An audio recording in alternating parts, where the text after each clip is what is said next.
గీతం యూనివర్సిటీ భూములపై వివాదం చెలరేగుతోంది. భూముల దోపిడీకి కూటమి ప్రాధాన్యతనిస్తోందని వైసీపీ నేతలు ఫైర్ అవుతున్నారు. విశాఖలో గీతం సంస్థ 54 ఎకరాల ప్రభుత్వ భూమిని ఆక్రమించిందని బొత్స సత్యనారాయణ ఆరోపించారు. గీతం ఆక్రమించినటువంటి భూమి విలువ 5,000 కోట్ల పైనే ఉంటుందని కూడా బొత్స చెప్పారు. గీతం భూముల ఆక్రమణపై సిబిఐ విచారణ జరిపించాలంటూ కూడా బొత్స డిమాండ్ చేశారు. గీతం భూదోపిడీపై పవన్ ఎందుకు మాట్లాడలేదు అని కూడా బొత్స కామెంట్ చేశారు. గీతం భూదోపిడీని పవన్ తెలిసి కూడా సమర్థిస్తున్నారంటూ ప్రశ్నించారు. బీజేపీ జనసేన గీతం భూదోపిడీని సమర్థిస్తున్నాయా అంటూ సూటిగా ప్రశ్నించారు. ప్రభుత్వ భూములు ఆక్రమించారు, ఎంపీ భరత్ రాజీనామా చేయాలంటూ కూడా బొత్స డిమాండ్ చేసినటువంటి బ్రేకింగ్ న్యూస్ చూస్తున్నాం. విశాఖ భూదోపిడీపై పెద్ద ఎత్తున పోరాటం చేస్తామంటూ బొత్స చెప్పారు. కౌన్సిల్లో క్రమబద్ధీకరణ తీర్మానం పెట్టడానికి వీల్లేదంటూ కూడా బొత్స చెప్పారు. సుమారు 54 ఎకరాలని విషయాన్ని తెలియచేయాలని విశాఖపట్నంలో జరుగుతున్న చంద్రబాబు నాయుడు గారు ఆయన తాలూకా కుటుంబ సభ్యులు, ఆయన అన్నయ్యలు ఏ రకంగా విశాఖపట్నంలోని భూములు దోచుకుంటున్నారో, ఏ రకమైన అవినీతి కార్యక్రమాలు చేస్తున్నారో ఆ విషయాలన్నింటినీ కూడా చెప్పాలని ఉద్దేశంతోనే సమావేశం. ముఖ్యంగా బరి తెగించి ప్రజలు మాకు అధికారం ఇచ్చారు కదా, ఏం చేసినా చెల్లుతుందని చెప్పిన ఉద్దేశంతో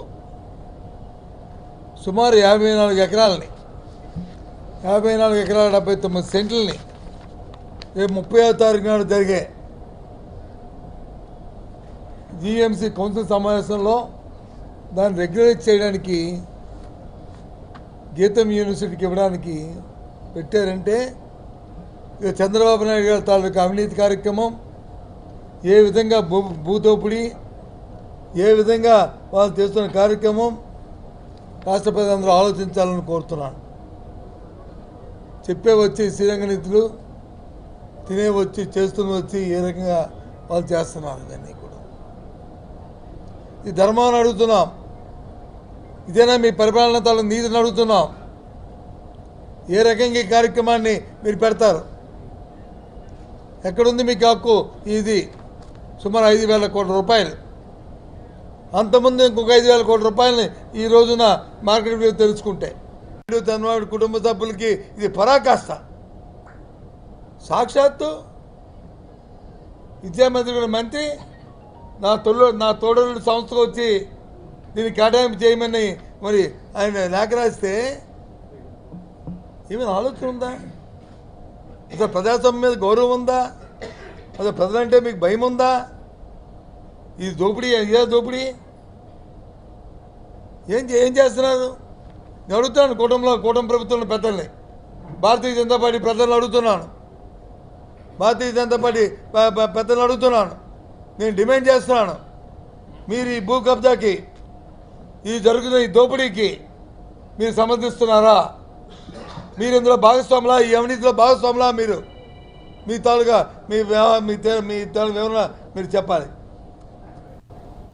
బొత్స కామెంట్స్కి సంబంధించి మరిన్ని అప్డేట్స్ మా కరెస్పాండెంట్ భరత్ అందిస్తారు. భరత్, విశాఖలో గీతం యూనివర్సిటీకి సంబంధించి ఒక 54 ఎకరాల ప్రభుత్వ భూమి ఆక్రమణకు గురైంది అని కూడా బొత్స చేసినటువంటి కామెంట్స్, దాని విలువ 5,000 కోట్ల రూపాయల పైగానే ఉంది. ప్రభుత్వం దీన్ని సమర్థిస్తోందా?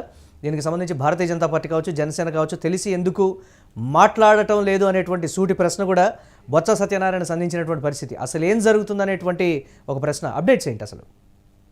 Good evening. ఏదైతే బొత్స సత్యనారాయణ హాట్ కామెంట్స్ చేశారని చెప్పొచ్చు. మరీ ముఖ్యంగా గీతం యూనివర్సిటీకి సంబంధించినంత వరకు 54 ఎకరాల 74 సెంట్ల రెగ్యులరైజేషన్ చేసేందుకు జీవీఎంసీ కౌన్సిల్లో తీర్మానానికి సంబంధించినంత వరకు పెట్టడం జరిగింది. ఇది అంతా దుమారంగా చెలరేగినటువంటి పరిస్థితి. చంద్రబాబు పూర్తిగా కూడాను విశాఖలో ఉన్నటువంటి ప్రభుత్వ భూములను దారాదత్తం చేయడానికి, అది మరీ ముఖ్యంగా గీతం యూనివర్సిటీకి సంబంధించినంత వరకు ఎంపీ భరత్ కుటుంబానికి దారాదత్తం చేసేందుకు రంగం సిద్ధం చేశారంటూ కూడా పూర్తిగా మండిపడినటువంటి పరిస్థితి.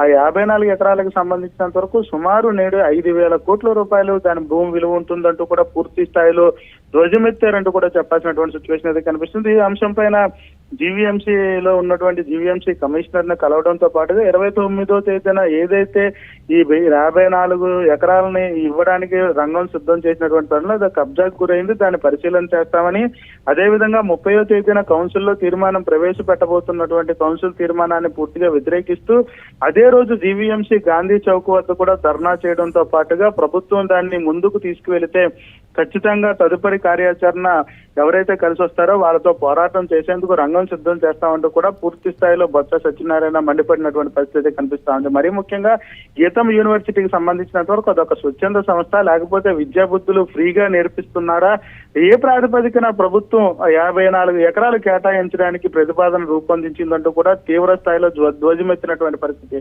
మరీ ముఖ్యంగా పేదవాడు 2 సెంట్లలో ఇల్లు కట్టుకుంటే వచ్చి కూల్చేసేటటువంటి జీవీఎంసీ అధికారులు 54 ఎకరాలను ఏ ప్రాతిపదికన ప్రభుత్వం కట్టబెట్టేందుకు, అది ఒక ఎంపీకి సంబంధించినంత వరకు గీతం యూనివర్సిటీ కట్టబెట్టడం తీవ్రంగా దుమారమే చెలరేగిందని చెప్పొచ్చు. దీనిపైన ఇప్పటికే వామపక్ష పార్టీలు గత కొంతకాలం నుంచి కూడా ఆందోళన చేస్తున్నటువంటి తరుణంలో వాళ్ళతో కూడా కలిసి పోరాటం చేసేందుకు మేము రంగం సిద్ధం చేస్తా ఉన్నాము, దీన్ని పూర్తిగా వ్యతిరేకిస్తున్నామంటూ కూడా బొత్స మండిపడినటువంటి సిచ్యువేషన్ అయితే కనిపించింది. బొత్సతో పాటుగా ఉత్తరాంధ్ర రీజనల్ కోఆర్డినేటర్ అయినటువంటి కోసర్ల కనబాబు కూడా లోకేష్ తోడల్లుడు కావడంతో ఈ 54 ఎకరాలని కట్టబెట్టేందుకు సిద్ధపడ్డారా, ఇప్పటికే గీతం కాలేజీకి సంబంధించినంత వరకు 72 ఎకరాలను గతంలో క్రమబద్ధీకరించారు. గీతం యూనివర్సిటీ యొక్క భూముల విలువ 10,000 కోట్లు ఉంటుంది, అదంతా కూడా ప్రభుత్వ ఆస్తిని క్రమబద్ధీకరించి పూర్తిగా ప్రభుత్వానికి చెందాల్సినటువంటి భూమిని అంతటిని కూడా దారాదత్తం చేయడానికి గల కారణాలు ఏంటనేవి కూడా పూర్తిగా అడుగుతున్నటువంటి పరిస్థితి. మరీ ముఖ్యంగా పేదవాడి ఇల్లు కట్టుకుంటే ప్రభుత్వం ఊరుకునేటటువంటి సిచ్యువేషన్ లేదు, కేవలం ఒక కార్పొరేట్ శక్తులకి ఇటువంటివి ఒడిగట్టడం పూర్తిగా కూడా తీసుకొని క్రమబద్ధీకరించడాన్ని ఎలా చూడొచ్చు అంటారో, ఒక ఎంపీ స్థాయిలో ఉన్నటువంటి ఎంపీకి సంబంధించినటువంటి ఒక యూనివర్సిటీ కట్టబెట్టడం పూర్తిగా విరుద్ధం అంటూ కూడా తీవ్ర స్థాయిలో మండిపడినటువంటి సిచ్యువేషన్. దీనిపైన తదుపరి కార్యాచరణ రూపొందించబోతా ఉన్నాం. 29వ తేదీన వైసీపీ ఏదైతే పూర్తిగా కూడా దాని పరిశీలన, 30వ తేదీ కౌన్సిల్ తీర్మానానికి సంబంధించినంత వరకు వ్యతిరేకిస్తూ ధర్నా చౌక్ లో ఆందోళన చేస్తామంటూ కూడా ఇప్పటికే వైసీపీ ప్రకటించినటువంటి పరిస్థితి. మరీ ముఖ్యంగా ఎవరైతే ఈ దీనికి సంబంధించినటువంటి బిల్లు భరత్ దీనికి సంబంధించినటువంటి బిల్లు కౌన్సిల్లో పెట్టడానికి కూడా సిద్ధమయ్యారు, వీల్లేదు మేము అడ్డుకుంటామనేటువంటి మాట చెప్తున్నప్పటికీ కూడా ఇంత క్లియర్గా సాక్ష్యాలు కనిపిస్తున్నాయి, ఇది మీకు కనిపించడం లేదా అని పవన్ కళ్యాణ్ కూడా ప్రశ్నిస్తున్నటువంటి పరిస్థితి ఉంది బొత్స. దీనికి సంబంధించి కూటమి నేతలు ఎందుకు స్పందించడం లేదు, ఎందుకు మౌనంగా ఉంటున్నారని కూడా ఆయన ప్రధానంగా ప్రశ్నిస్తున్నారు. దీనికి సంబంధించి ఏంటి, ఏం చెప్తున్నారు కూటమి నేతలు? టీడీపీ ఎంపీకి సంబంధించినంత వరకు కూడా భరత్ పైన హాట్ కామెంట్స్ చేయడంతో పాటుగా ఎంపీ పదవికి రాజీనామా చేయాలంటూ కూడా కామెంట్ చేసినటువంటి పరిస్థితి. మరీ ముఖ్యంగా కూటమి ప్రభుత్వం ఈ రోజు అధికారంలో కూటమి ప్రభుత్వం ఉంది. కూటమి ప్రభుత్వంలో ఉన్నటువంటి ఒకవైపు చంద్రబాబు నాయుడు ఇంత క్రమబద్ధీకరించేందుకు ఒక ప్రభుత్వ ఆస్తిని 5,000 కోట్లు విలువ చేసేటటువంటి ఆస్తిని క్రమబద్ధీకరిస్తా ఉంటే జనసేన అధినేత పవన్ కళ్యాణ్ ఎందుకు స్పందించట్లేదు, భారతీయ జనతా పార్టీ నాయకులు ఎందుకు స్పందించట్లేదు అంటూ కూడా సూటిగా ప్రశ్నించినటువంటి పరిస్థితి.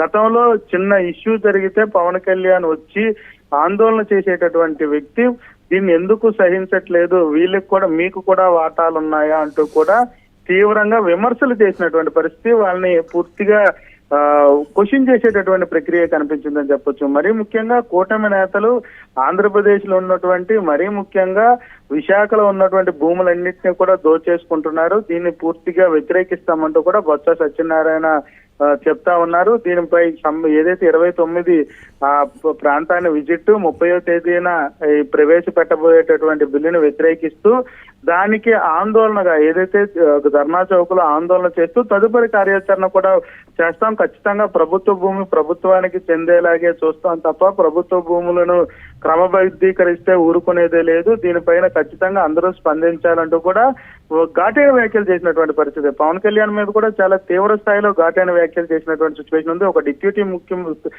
సీఎం గా ఉన్నటువంటి పవన్ కళ్యాణ్ గతంలో ఏ పదవులు లేకపోయినప్పుడు గతంలో పోరాటం చేసినటువంటి వ్యక్తి ఈ రోజు ప్రభుత్వం అధికారంలో ఉన్నప్పుడు ఎంత జరుగుతున్నా ఎందుకు చూసి చూడలేనట్టు వ్యవహరిస్తా ఉన్నారు, దీంట్లో కూడా మీకు వాటాలు Yes. ఉన్నాయా అంటూ కూడా క్వశ్చన్ చేసేటటువంటి ప్రక్రియ కొనసాగింది. దీనిపైన ఏం జరగబోతా ఉన్నది, అసలు ఏం చేయబోతా ఉన్నది అయితే మాత్రం వేచి ఇదైతే చూడాల్సింది. ప్రస్తుతం ఎస్ భరత్, ఇదైతే ప్రస్తుతం హాట్ టాపిక్ గా మారినటువంటి పరిస్థితి. బొత్స ప్రశ్నించినటువంటి తీరుకు సంబంధించి కావచ్చు, ఆయన వేసినటువంటి ప్రశ్నల మీద ప్రధానంగా చర్చ అయితే జరుగుతోంది. గీతం యూనివర్సిటీకి సంబంధించినటువంటి భూముల మీద ఈ స్థాయిలో వివాదం చెలరేగుతోందని కూడా సామాన్యులు కూడా చర్చించుకుంటున్నటువంటి ప్రస్తుత పరిస్థితి ఉంది. 54 ఎకరాలను క్రమబద్ధీకరిస్తూ కూడా దీనికి సంబంధించి ప్రభుత్వ భూమిని ఆక్రమించింది గీతం యూనివర్సిటీ అని కూడా ఆయన చెప్పడం, ఈ భూమి విలువ సాక్షాత్తు 5,000 కోట్ల రూపాయల పైచిలుకుంటుందనేటువంటి ఒక మాట. 5,000 కోట్ల రూపాయల భూమిని గీతం యూనివర్సిటీకి ధారాదత్తం చేస్తున్నారా అనేటువంటిది కూడా ఆయన నేరుగా ప్రశ్నించినటువంటి పరిస్థితి. దీని మీద సిబిఐ విచారణ అయితే జరిపించాలని కూడా బొత్స డిమాండ్ చేస్తున్నటువంటి పరిస్థితి. పవన్ ఎందుకు ఈ అంశానికి సంబంధించి మాట్లాడటం లేదనేదే ప్రధాన ప్రశ్నగా ఉంది. గీతం భూదోపిడీని పవన్ తెలిసి కూడా సమర్థిస్తున్నారా, మౌనంగా ఉంటున్నారంటే సమర్థిస్తున్నట్టే లెక్క అని కూడా ఆయన చెప్తున్నారు. ఇక బీజేపీ జనసేన గీతం భూదోపిడీని సమర్థిస్తున్నాయా అంటూ కూడా భారతీయ జనతా పార్టీని జనసేనను కూడా ఆయన ప్రశ్నించినటువంటి పరిస్థితి ఉంది. ప్రభుత్వ భూములు ఆక్రమించినటువంటి ఎంపీ భరత్ రాజీనామా చేయాలంటూ కూడా డిమాండ్ చేస్తున్నారు బొత్స.